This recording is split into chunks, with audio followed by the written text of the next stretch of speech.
Good morning, friends. This is your old girl, Melanie Rose, here to share your daily aspects.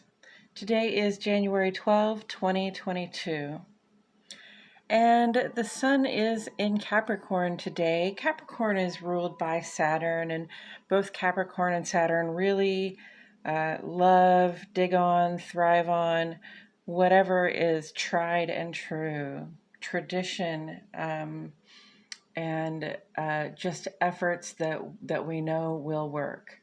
And Capricorn is very much one of the workhorses of the zodiac. They believe optimistically that whatever we desire, whatever we can perceive, can be achieved through effort. So it's a good time to be asking ourselves what is working for us right now as the sun shines on us in Capricorn. And the moon is in Taurus today. It will make ingress to Gemini this evening around 9 o'clock. Moon and Taurus vibes are, sort of a reinforcement of the Earth vibe of the Capricorn. You've got cardinal and fixed, so we're really in a groove here. We made a good start, and our efforts, we're showing our strength, and we're able to really get our hands into the soil and make something of it.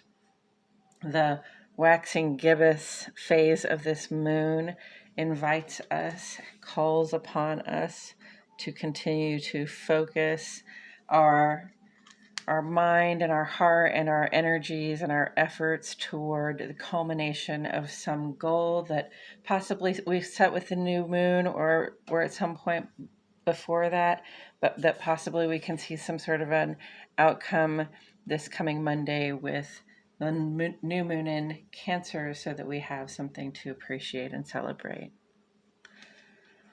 Okay, let's take a look at these symbols that we have in the legend, so we have an idea what kind of energies we're working with. The sun, as ever, is at the top of the list. The sun represents our outer life. This is who we are when we step out the door, the person that people first get to know when they meet us, and also how we come to engage in our social, civic, and work lives. After the sun comes the moon. The moon has more to do with the inner life, your relationship with yourself, the emotions you feel, the intuitions that come to you, and also how you engage in your domestic or home space. Neptune is on the page today. Neptune asks the question, how do you stand in your relationship with the human collective?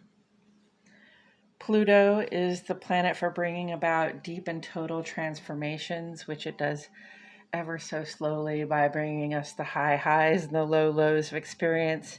And then eventually we watch the death of one part of our life and we emerge into the next part transformed. Venus is about love and money, or how do you relate to those people and things that you value the most, those things and people that you like, love, and can't get enough of. Mars represents your personal sense of initiative, that fire under your butt that gets you going, the thing that really drives you forward. And Mercury is about the intellect, especially our day-to-day thoughts, plans, communications, and the running around that we do. And we'll get to talk about the rest of these as we go through the aspects. Let's go ahead and get into them. I have divided the page into two columns, one for each of our luminaries. The moon sheds light on our inner life. It has a lot to do with our emotional and intuitive selves and how we engage in our domestic sphere. And the moon moves really quickly, so it creates many brief aspects and transits that have more of an effect on us on the inner life. So more of an effect on our emotions and our intuition and how we interact with those people closest to us. The sun sheds light on our outer life. That's more like our work world and the social and civic world. And I address the rest of the planets and their aspects on this side because they take longer and they have more to do with our behavior out in the world. And today we start with the moon.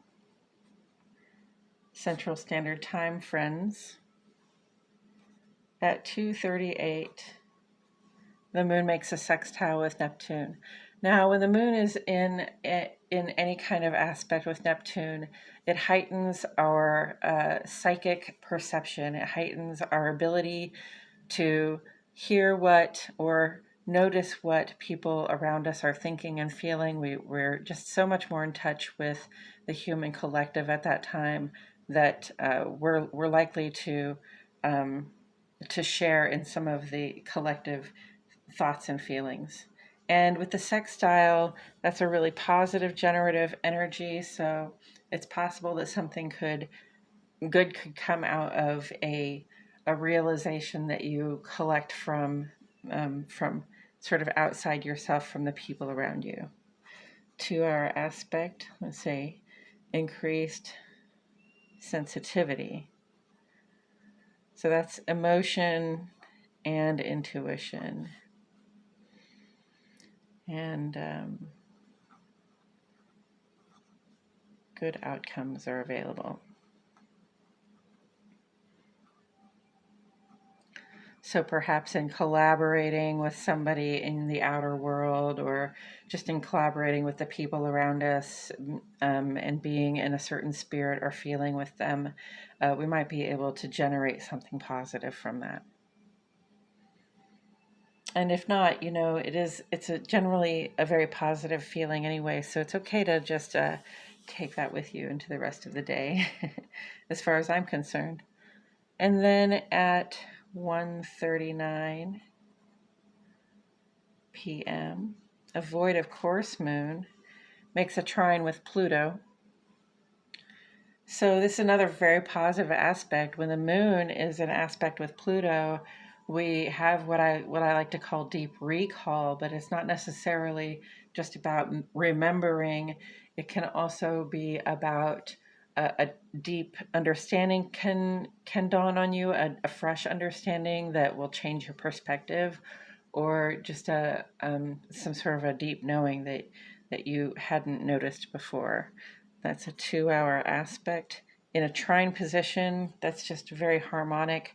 I would even check, like, please take notice if you notice any synchronicities or any coincidences happening between 1:30 and 3:30.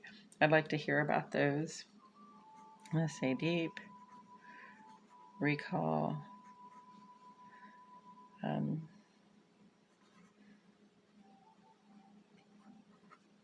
Positive results. And then this evening at 9:08. So you see from 1:39 to 9:08, the moon is void of course. And you've got this great aspect with Pluto. This is the time to lean on your intuitive practices. Check in with the tarot, do some journaling, whatever it is, get out in nature and look at the pretty view, whatever it is that helps you sort of get in touch with spirit. This is the time of day to do it. And then the moon moves into Gemini this evening. And Gemini, this is going to be a 2.5-day transit. Gemini is ruled by Mercury. So Gemini is a quick thinking character, a character that likes to communicate, but also likes to just sort of play and sing and collaborate, be in the collective, and participate. So I'm going to say communicate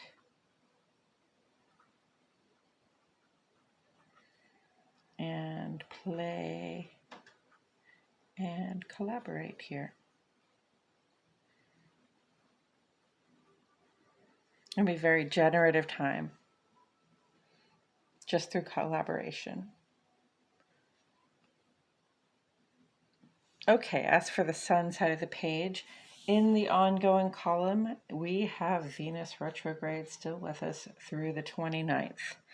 So we're getting there, folks. This has been with us since the middle of December, and we may have noticed that some of our commitments are under review or even just sort of being shaken up for us. Right now is the time to be looking at those commitments you've made, and that's work, love, and life, friends. That's in your workplace, in your love life, and just with your friends and family. The commitments that you've made, are you getting the value that you need for the investment that you've made? And definitely with Capricorn's influence, it's very much about your work life as well as your love life. Venus retrograde says, rather than receiving care from everybody else, is a good time to just be taking care of yourself, if only to know that you can do that. But at this time, we also have pretty conservative hearts, and we're conservative with our love and our labor, just because we want to make sure that we're getting that value for the investment, value for the love you're putting in, value for the time and the effort that you're putting in as well. Because love is not just all about a feeling, is it? All right, and then also in the oncoming column, Mars square Neptune. Today is day 2 of 4 for this.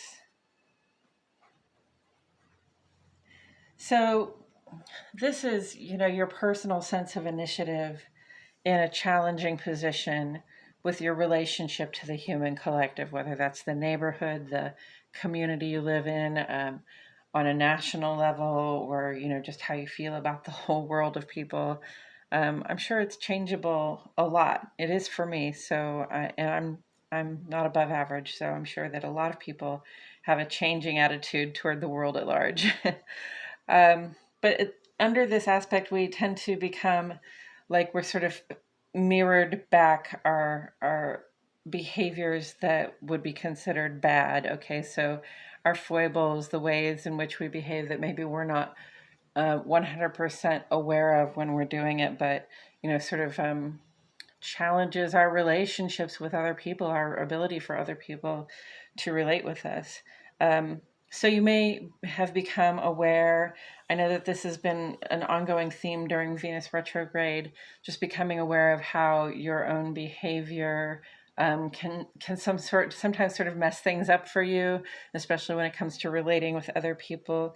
Now is not the time to dwell in guilt about, if you come to a realization like, wow, I've been a really bad jerk. I've been unkind to people, or I've been thoughtless. It's not the time to dwell in guilt, and it's also not the time to like get mad for being confronted with your own issues. It's not the time also to let your fear get the best of you, because when you let your fear get the best of you, that's when those sort of unconscious behaviors come out. So becoming aware of the things you were not aware of is generally a good thing, especially when it comes to your own behavior. So I would say take it and sit with it when it's shown to you, and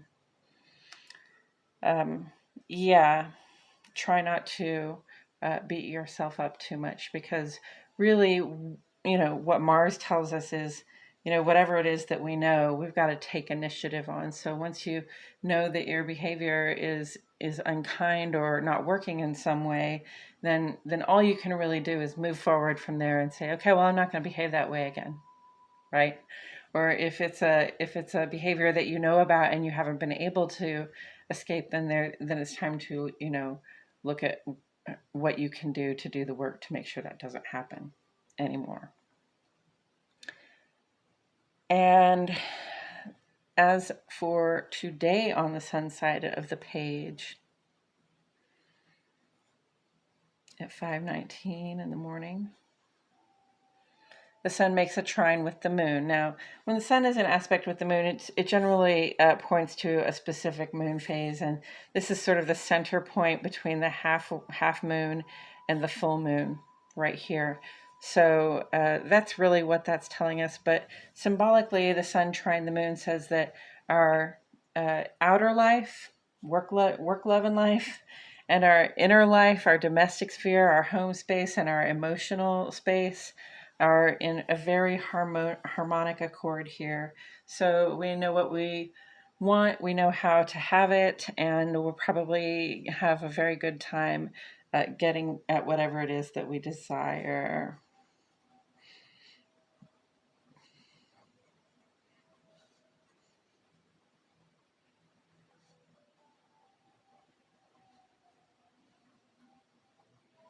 No problem.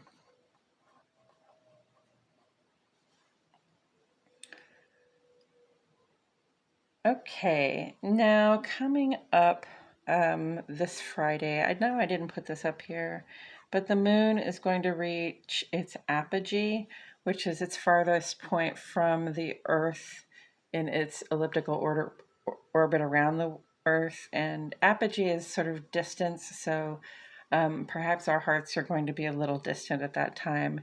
And then also coming up on Friday, Mercury retrograde begins, so we may already be experiencing some communication breakdown or issues, and that's going to last for about 3 weeks once it goes in. So Mercury will go direct again about a week after Venus goes direct. And then next Monday is the full moon in Cancer. That's kind of a wonky little Cancer symbol I made there. You're welcome. The moon will be full, so that'll be the time of high energy to appreciate and celebrate what we have in gratitude and what we have achieved in gratitude, so that we can begin to move on to the next phase of creation. And we'll talk about these things and more as they come up, friends. This has been your Daily Aspects, an astrological weather forecast for Wednesday, January 12, 2022.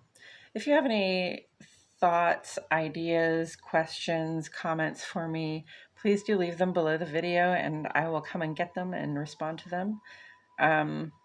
And also, if you don't mind, give me a thumbs up, or if you haven't already subscribed, go ahead and subscribe. And I appreciate you all so much for joining me here every day. My name is Melanie Rose, and I'll see you back here tomorrow for more Daily Aspects.